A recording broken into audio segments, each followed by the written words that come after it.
ಎಲ್ಲರಿಗೂ ನಮಸ್ಕಾರ.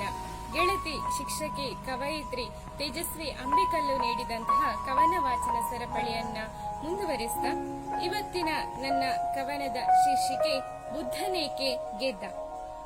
ಬುದ್ಧನೇಕೆ ಗೆದ್ದ? ಏಕೆಂದರೆ ಆತ ಎಲ್ಲದಕ್ಕೂ ಬದ್ಧ. ಬುದ್ಧನೇಕೆ ಗೆದ್ದ? ಏಕೆಂದರೆ ಆತ ಎಲ್ಲದಕ್ಕೂ ಬದ್ಧ.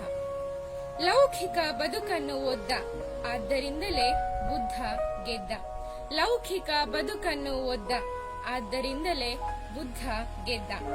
ಸಿದ್ಧಾರ್ಥನಾಗಿದ್ದ ಬುದ್ಧ ಬಾಲ್ಯದಿ ಕಂಡ ಮರಣ, ರೋಗ, ಮುದಿತನದಿಂದ ಬೇಸತ್ತ. ಮತ್ತೆ ಅದರ ನಡುವೆಯೇ ಸಾಗಿ ಬಂದ. ಹಾಗಾಗಿಯೇ ಬುದ್ಧ ಗೆದ್ದ. ಹಾಗಾಗಿಯೇ ಬುದ್ಧ ಗೆದ್ದ. ಹಸಿವಿರದೆ ಬದುಕುತ್ತೇನೆಂದು ನಂಬಿದ್ದ. ಕಾಲ ಕರ್ಮದ ನಡುವೆ ಹಸಿವು ಅನಿವಾರ್ಯ. ಹಸಿವು ನೀಗಿಸಿದ ಹೆಣ್ಣು ಸುನೀತ ತಾಯಿಯನ್ನು ಬಗೆದ. ಹಸಿವಿಗೆ ಅನ್ನವೇ ದಾರಿ, ಚಿನ್ನವಲ್ಲವೆಂದ. ಹಾಗಾಗಿಯೇ ಬುದ್ಧ ಗೆದ್ದ. ಹಾಗಾಗಿಯೇ ಬುದ್ಧ ಗೆದ್ದ. ಮರಣ ದಾಟಿ ನಿಲ್ಲಲು ಮುಂದಾದ. ಮರಣ ಗೆಲ್ಲುತ್ತೇನೆಂದು ಎದ್ದ. ಸಿದ್ಧಾರ್ಥ ಗೆಲ್ಲಲಿಲ್ಲ, ಮರಣ ಗೆದ್ದಿತು. ಮರಣ ಅನಿವಾರ್ಯ ಎಂದ. ಸಾವು ಇಲ್ಲದ ಮನೆ ಇಲ್ಲವೆಂದ. ಆದ್ದರಿಂದಲೇ ಬುದ್ಧ ಗೆದ್ದ.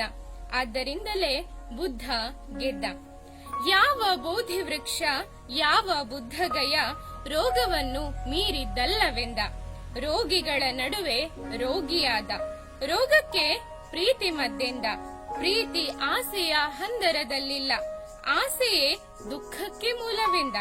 ಹಾಗಾಗಿಯೇ ಬುದ್ಧ ಗೆದ್ದ. ಹಾಗಾಗಿಯೇ ಬುದ್ಧ ಗೆದ್ದ.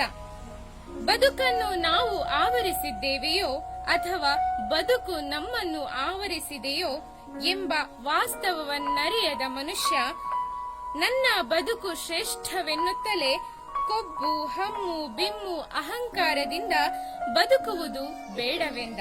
ಆದ್ದರಿಂದಲೇ ಬುದ್ಧ ಗೆದ್ದ. ಆದ್ದರಿಂದಲೇ ಬುದ್ಧ ಗೆದ್ದ. ಧನ್ಯವಾದಗಳು.